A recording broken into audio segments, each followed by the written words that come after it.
شہدائے کربلا کی نسبت سے یہ سجائی گئی ہے، تو سب سے پہلے ہم جو رسول اللہ صلی اللہ تعالیٰ علیہ وسلم کے اہل بیت ہیں، ان کی کیا شان ہے، اسے مکمل بیان کرنے کی طاقت مجھ میں نہیں ہے، کیونکہ ان کی شان الفاظ سے بالا تر ہے۔ تو جو کچھ بھی وقت کی گنجائش میں ممکن ہوگا میں آپ کے سامنے پیش کروں گا۔ اس سے قبل آئیے اور آپ مل کر اپنے اور ساری کائنات کے مرکز عقیدت ارواحنا فدا جد الحسن والحسین حضور احمد مجتبیٰ محمد عربی مصطفیٰ صلی اللہ تعالیٰ علیہ وسلم کی بارگاہ میں درود شریف کا نذرانہ پیش کریں۔ اللہم صلی علی سیدنا مولانا محمد وبارک وسلم صلاۃ و سلام علیک یا رسول اللہ صلی اللہ تعالیٰ علیہ وسلم۔ معزز سامعین کرام، اللہ تبارک و تعالیٰ نے ارشاد فرمایا قُلْ لَا أَسْأَلُكُمْ عَلَيْهِ أَجْرًا إِلَّا الْمَوَدَّةَ فِي الْقُرْبَى۔ یہ آیہ کریمہ اہل بیت کی بہت بڑی شان ہے۔ اس آیہ مبارکہ میں ہمیں پتہ چلتا ہے کہ اللہ تبارک و تعالیٰ نے اہل بیت کو کتنا بڑا مقام عطا فرمایا ہے۔ وہ ہمیں کب معلوم ہوگا؟ جبکہ ہم یہ سمجھیں گے کہ اس آیہ کریمہ کا شان نزول کیا ہے۔ اس آیہ کریمہ کو جب اتارا گیا، اس سے پہلے کون سا واقعہ پیش آیا، اس کا بیک گراؤنڈ کیا ہے، کہ کون سی بات سامنے آئی جس کی وجہ سے اللہ تبارک و تعالیٰ نے یہ حکم عطا فرمایا۔ تو چلے ہم اس کے شان نزول کی طرف چلتے ہیں۔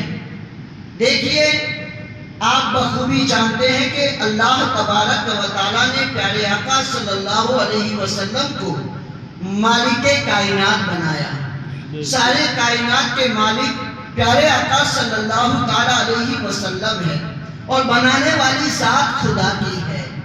سامعین محترم، یہ جو دنیا کے اندر اسلام پھیلا، اسلام کی شعاعیں پھیلی، ہر طرف اللہ کا نام لینے والے جو نظر آ رہے ہیں، یہ رسول اللہ صلی اللہ علیہ وسلم کی دعوت کا نتیجہ ہے کہ حضور نے تکالیف کو برداشت کر کے اللہ تبارک و تعالیٰ کی وحدانیت کے پرچم کو بلند فرمایا، اور ایسا بلند فرمایا کہ آج بھی وہ بلند ہے اور تا قیام قیامت وہ بلند رہے گا۔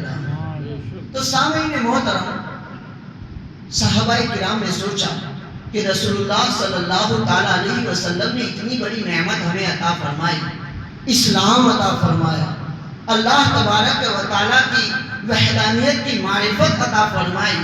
تو صحابہ نے سوچا کہ رسول اکرم صلی اللہ علیہ وسلم کے پاس بظاہر مال نہیں ہے، کیونکہ وہ صحابہ بھی جانتے تھے کہ حضور چاہے تو پہاڑ سونے کے بن جائیں۔ صحابہ جانتے تھے، لیکن آپ صلی اللہ علیہ وسلم کی جو ظاہری زندگی ہے وہ فاقہ کشی میں گزری ہے۔ صحابہ نے دیکھا تو سوچا کہ چلو ہم سب مل کر کے حضور کی بارگاہ میں کچھ پیش کرتے ہیں۔ تو وہ تشت لے کر کے آئے، جسے ہم اپنی زبان میں ایک بڑا پلیٹ کہہ دیں تو چلے۔ وہ تشت لے کر کے آئے۔ تشت میں ہو سکتا ہے جواہرات ہو سکتا ہے تشت کے اندر کچھ رقم ہو، جو کچھ بھی ہو وہ لے کر کے حضور صلی اللہ علیہ وسلم کی بارگاہ میں پہنچے۔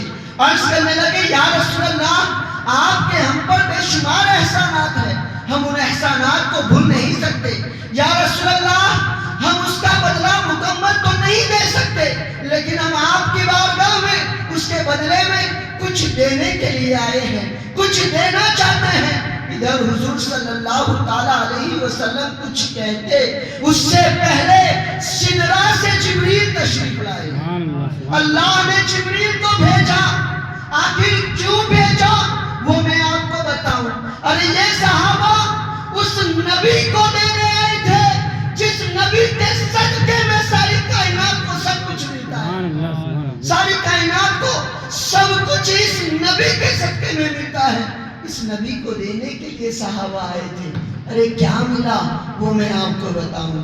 دیکھیں جب کائنات میں کسی چیز کا وجود نہیں تھا، کچھ بھی موجود نہیں تھا، صرف خدا کا نور تھا، اللہ کی ذات تھی، تب اللہ تبارک و تعالیٰ نے سب سے پہلے مصطفیٰ کے نور کو پیدا فرمایا، مصطفیٰ کے نور کو پیدا فرمایا. اب یہ ایسا وقت تھا، وقت میں سمجھانے کے لیے کہہ رہا ہوں، ورنہ اس وقت وقت بھی نہیں تھا. میں سمجھانے کے لیے کہہ رہا ہوں، یہ ایسا وقت تھا جب صرف خدا کی ذات تھی اور مصطفیٰ کا نور تھا. جب اللہ تبارک و تعالیٰ نے اپنی تجلی کی نگاہ نور مصطفیٰ پر ڈالی تو پھر نور مصطفیٰ پر پسینہ آیا، نور مصطفیٰ پر پسینہ آیا. معزز سامعین کرام، آپ نے سنا ہوگا عرش ہے، کرسی ہے، یہ آسمان ہے، زمین ہے، یہ سب کچھ آپ جانتے ہیں. عرش کتنا بڑا ہے آپ سنیں، ساری کائنات کو عرش نے گھیر لیا ہے، ساری کائنات کو. اور عرش کی کشادگی کا عالم یہ ہے کہ وہ اتنا بڑا ہے کہ جس طریقے سے ایک بڑا میدان ہو اور بڑے میدان کے اندر ایک چابی کا جو کچن ہوتا ہے نا، وہ کچن ہو، اور اس میدان میں جس طریقے سے ایک کچن ایک چھوٹی سی جگہ روکتا ہے، اس طریقے سے عرش کے سامنے پوری کائنات ہے، عرش کے سامنے اس طریقے سے پوری کائنات ہے. تو سامعین محترم، یہ عرش اور پھر کرسی آپ جانتے ہیں، آیت الکرسی تو معلوم ہے نا، اس آیت کے اندر کرسی کا تذکرہ ہے. اس آیت کو کہ جس میں کرسی کا تذکرہ ہو، اسے ہم پڑھ لیں تو پوری رات فرشتے ہماری حفاظت کریں. ایسا عالم، اتنی شان اس کرسی کی، اتنے بلند مقام والا وہ عرش. آخر یہ عرش آیا کہاں سے، یہ کرسی آئی کہاں سے؟ تو سنے، اللہ تبارک و تعالیٰ نے تجلی کی نگاہ نور مصطفیٰ پر ڈالی. جیسے ہی نگاہ ڈالنا تھا، نور مصطفیٰ کو پسینہ آیا، اور اس نور مصطفیٰ کے پسینے سے اللہ نے عرش کو بنایا، کرسی کو بنایا. پوری ساری کائنات کے جو وجود اللہ تبارک و تعالیٰ نے بخشا ہے، وہ نور مصطفیٰ کے صدقے میں بخشا ہے. تو جب نور مصطفیٰ کے پسینے سے بننے والی چیز عرش، اس کا اتنا بڑا مقام، کرسی اس کا اتنا بڑا مقام، تو مجھے بتائے نور مصطفیٰ سے پیدا ہونے والے نور کا مقام کیا ہوگا؟ فاطمہ تو نور مصطفیٰ سے پیدا ہوئی، تو اس کا مقام کیا ہوگا؟ سامعین محترم، تو اللہ تبارک و تعالیٰ نے جبریل کو بھیجا کہ جبریل جائے اور بتائے قُلْ لَا أَسْأَلُكُمْ عَلَيْهِ أَجْرًا إِلَّا الْمَوَدَّةَ فِي الْقُرْبَى، کہ محبوب آپ فرما دیجئے کہ جو اسلام میں نے آپ تک پہنچایا ہے، اس پر میں کوئی اجرت نہیں چاہتا ہوں، بس اپنے قرابت داروں کی محبت کا چاہتا ہوں. قرابت دار یعنی حضور کا خاندان، آل رسول، اور آل رسول سے مودت کا حکم دیا گیا. محبت الگ ہے، مودت الگ ہے. ہمیں اپنی بیوی سے محبت ہے، مودت نہیں ہے، کیونکہ جس سے مودت ہوتی ہے اس سے جدائی برداشت نہیں ہوتی ہے. آج ہم لوگ بیوی کے بغیر یہاں بیٹھے ہیں نا، اگرچہ پوری زندگی تو اس کے بغیر نہیں رہ سکتے، لیکن کچھ دیر تو رہ سکتے ہیں. لہٰذا بیوی سے محبت ہے، مودت نہیں ہے. پانی سے محبت ہے، مودت نہیں ہے. صبح سے شام تک ہم پانی کے بغیر رہ سکتے ہیں. اسی طریقے سے کھانے سے محبت ہے، مودت نہیں ہے، اس کے بغیر رہ سکتے ہیں. لیکن سانس سے ہمیں محبت نہیں ہے، مودت ہے. کیونکہ ایک پل کے لیے سانس رک جائے تو ہم ختم ہو جائیں. تو سانس سے کیا ہے؟ محبت نہیں ہے، مودت ہے۔ مچھلی کو پانی سے محبت نہیں ہے، مودت ہے کہ اس کو نکالا جائے تو تڑپ تڑپ کر کے جان دے دیتی ہے۔ پتا چلا کہ مودت اور محبت میں فرق ہے۔ محبت میں ہم اس کے بغیر رہ سکتے ہیں، مودت میں نہیں رہ سکتے۔ اللہ نے آل رسول سے محبت کا نہیں، مودت کا حکم دیا۔ پتا چلا کہ ان سے اتنی محبت کی جائے کہ ان کے بغیر رہنا ہمارا مشکل ہو جائے۔ یہ حکم اللہ تبارک و تعالیٰ نے ہمیں عطا فرمایا ہے۔ سامعین محترم، آخری روایت میں آپ کے سامنے پیش کر دوں۔ اللہ کے رسول صلی اللہ علیہ وسلم نے ارشاد فرمایا، کیا؟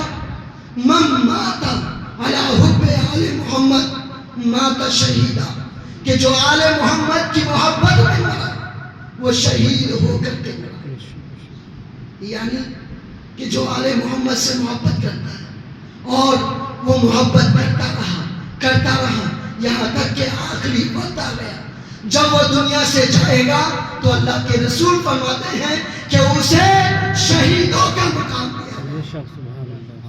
اور جو آل رسول سے بغض رکھتے ہیں، عداوت رکھتے ہیں، دشمنی رکھتے ہیں، اللہ کے رسول صلی اللہ علیہ وسلم نے ارشاد فرمایا کہ ایک شخص مکۃ المکرمہ میں ہو، کعبے کا طواف کر رہا ہو، مقام ابراہیم پر نماز ادا کر رہا ہو، نماز کی حالت میں وہ سجدے میں ہو اور سجدے میں اسے موت آ جائے، سجدے میں اسے موت آ جائے۔